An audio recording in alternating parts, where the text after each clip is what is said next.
വിശുദ്ധ മത്തായി എഴുതിയ സുവിശേഷം അധ്യായം 24 വാക്യങ്ങൾ 37 മുതൽ 44 വരെ. സദാ ജാഗരൂകരായിരിക്കുവിൻ. നോഹയുടെ ദിവസങ്ങൾ പോലെ ആയിരിക്കും മനുഷ്യപുത്രന്റെ ആഗമനം. ജലപ്രളയത്തിന് മുമ്പുള്ള ദിവസങ്ങളിൽ നോഹ പേടകത്തിൽ പ്രവേശിച്ച ദിവസം വരെ അവർ തിന്നും കുടിച്ചും വിവാഹം ചെയ്തു കൊടുത്തും കഴിഞ്ഞു പോന്നു. ജലപ്രളയം വന്ന് സംഹരിക്കുന്നത് വരെ അവർ അറിഞ്ഞില്ല. ഇപ്രകാരം തന്നെയായിരിക്കും മനുഷ്യപുത്രന്റെ ആഗമനവും. അപ്പോൾ രണ്ടുപേർ വയലിലായിരിക്കും. ഒരാൾ എടുക്കപ്പെടും, മറ്റേയാൾ അവശേഷിക്കും. രണ്ടു സ്ത്രീകൾ തിരിക്കല്ലിൽ പൊടിച്ചുകൊണ്ടിരിക്കും.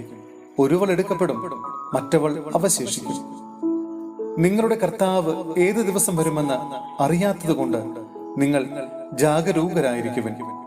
കള്ളൻ രാത്രിയിൽ ഏത് സമയത്താണ് വരുന്നതെന്ന് ഗൃഹനാഥൻ അറിഞ്ഞിരുന്നെങ്കിൽ അവൻ ഉണർന്നിരിക്കുകയും തന്റെ ഭവനം കവർച്ച ചെയ്യാൻ ഇടകൊടുക്കാതിരിക്കുകയും ചെയ്യുമായിരുന്നു എന്ന് നിങ്ങൾ അറിയുന്നു. അതിനാൽ നിങ്ങളും തയ്യാറായിരിക്കണം. നിങ്ങൾ പ്രതീക്ഷിക്കാത്ത മണിക്കൂറിലായിരിക്കും മനുഷ്യപുത്രൻ വരുന്നത്. സഹോദരരെ, വിശുദ്ധ പൗലോസ്ലീഹ തെസ്സലോനിക്കായ സഭയ്ക്ക് എഴുതിയ 1-ാം ലേഖനം അധ്യായം 5 വാക്യങ്ങൾ 1 മുതൽ 11 വരെ. ഒരുങ്ങിയിരിക്കുവിൻ. സഹോദരരെ, സമയങ്ങളെയും കാലങ്ങളെയും സംബന്ധിച്ച് നിങ്ങൾക്ക് ഞാൻ എഴുതേണ്ടതില്ല. കാരണം രാത്രിയിൽ കള്ളൻ എന്ന പോലെ കർത്താവിന്റെ ദിനം വരുമെന്ന് നിങ്ങൾക്ക് നന്നായി അറിയാം.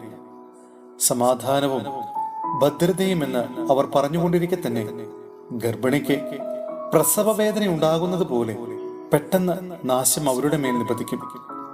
അതിൽ നിന്ന് അവർ രക്ഷപ്പെടുകയില്ല. എന്നാൽ സഹോദരരെ, ആ ദിവസം കള്ളൻ എന്ന പോലെ നിങ്ങളെ അപ്രതീക്ഷിതമായി പിടികൂടാൻ ഇടയാകത്തക്ക വിധം നിങ്ങൾ അന്ധകാരത്തിലല്ല കഴിയുന്നത്. നിങ്ങളെല്ലാവരും പ്രകാശത്തിന്റെയും പകലിന്റെയും പുത്രന്മാരാണ്. നമ്മിൽ ആരും തന്നെ രാത്രിയുടെയോ അന്ധകാരത്തിന്റെയോ മക്കളല്ല. അതിനാൽ മറ്റുള്ളവരെ പോലെ ഉറങ്ങിക്കഴിയാതെ നമുക്ക് ഉണർന്ന് സുബോധമുള്ളവരായിരിക്കാം. ഉറങ്ങുന്നവർ രാത്രിയിലാണ് ഉറങ്ങുന്നത്. മദ്യപിച്ച് ഉന്മത്തരാകുന്നവർ രാത്രിയിലാണ് ഉന്മത്തരാകുന്നത്. പകലിന്റെ മക്കളായ നമുക്ക് വിശ്വാസത്തിന്റെയും സ്നേഹത്തിന്റെയും കവചവും രക്ഷയുടെ പ്രത്യാശയാകുന്ന പടത്തൊപ്പിയും ധരിച്ച് സുബോധമുള്ളവരായിരിക്കാം. എന്തെന്നാൽ നാം ക്രോധത്തിനിരയാകണമെന്നല്ല, നമ്മുടെ കർത്താവായ യേശു ക്രിസ്തുവിലൂടെ രക്ഷ പ്രാപിക്കണമെന്നാണ് ദൈവം നിശ്ചയിച്ചിട്ടുള്ളത്. ഉറക്കത്തിലും ഉണർവിലും നാം അവനോടൊന്നിച്ച് ജീവിക്കേണ്ടതിനാണ് അവൻ നമുക്ക് വേണ്ടി മരിച്ചത്. അതിനാൽ നിങ്ങൾ ഇപ്പോൾ ചെയ്യുന്നത് പോലെ തന്നെ തമ്മിൽ ആശ്വസിപ്പിക്കുകയും പരസ്പരോന്നമനത്തിന് വേണ്ടി യത്നിക്കുകയും ചെയ്യുവാൻ.